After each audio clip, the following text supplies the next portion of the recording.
ஆத்ம வணக்கம். ஆத்மபிதா சுவாமி சிவானந்த பரமஹம்சர் அவர்கள் அருளிய மிருக புத்தி. இல்லாத பொருள் நமக்கு உண்டென்று தோன்றுகிறது. அந்த தோற்றம் நசிக்கும் பொழுது மட்டுமே மனிதராகிறோம்.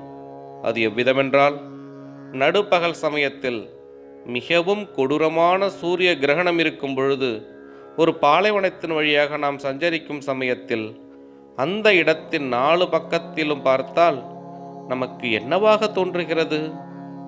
தண்ணீர் இருப்பது போல் தோன்றுகிறது.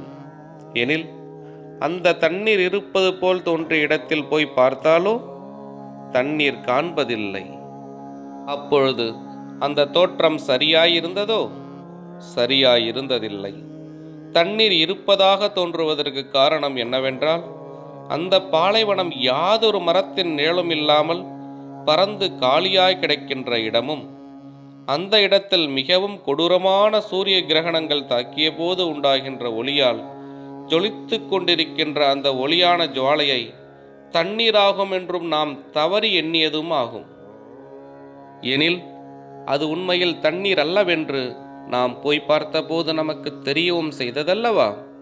இப்படியேதான் தன்னுடைய ஜீவசக்தி வெளியில் வியாபித்து ஜொலித்து கொண்டிருக்கின்ற அந்த ஜுவாலையில் தன்னிலிருந்து பிரதிபிம்பித்து கண்டபோது இவ்விதத்தில் ஒரு பொருள் இருக்கின்றதாக தோற்றம் உண்டாகிறது. இதுதான் மிருக புத்தி.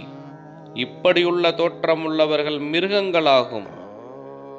இந்த தோற்றம் எங்கிருந்து உண்டானதென்றும், இவ்விதம் உண்டானது தன்னுடைய சக்தியில் இருந்துதான் என்றும், அந்த சக்தி வெளியில் வியாபித்த போது பிரதிபிம்பித்ததாகும் என்றும் தெரிய வந்தது.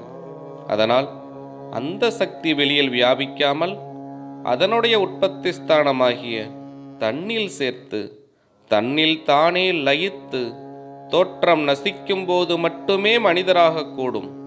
தவிர மனிதன் என்றால் மனனம் செய்கின்றவனாகும். மனனம் செய்வதென்பது நித்தியானித்திய வஸ்து விவேகம் செய்வது என்றாகும்.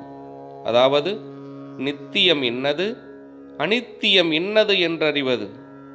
நித்தியம் இன்னதென்பதை அறிந்தால் அவனுக்கு சப்தம் இல்லை. அதென்ன காரணமென்றால், சப்தம் நித்தியமல்ல, அனித்தியமாகும். அப்போது சப்தத்தை தன்னில்தானே லயிப்பித்து தானாயிருப்பான். ஆத்ம வணக்கம்.